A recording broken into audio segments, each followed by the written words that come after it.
Hello guys, আসসালামু আলাইকুম। সবাই কেমন আছেন? আশা করি ভালো আছেন। আলহামদুলিল্লাহ, আমিও ভালো আছি।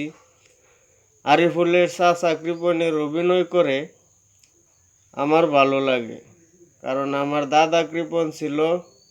সেই উপাধিটা আমায় দেয়া গেছেন। এক লোক মেয়ে বিয়া দিবে, তার মতো কৃপণ বিয়ের করে সে কোথাও মিলাতে পারে না।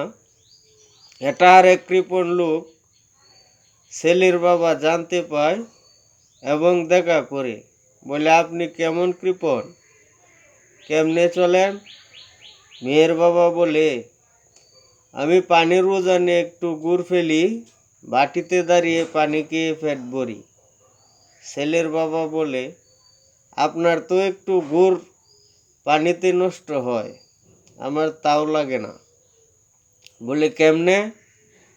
উনি বলে, আমি একটা বাতাসা পানির উপর ধরি, যেখানে বাতাসার ছায়া পড়ে সেখান থেকে পানি খায়, বাতাসা পকেটে রাখি তাই।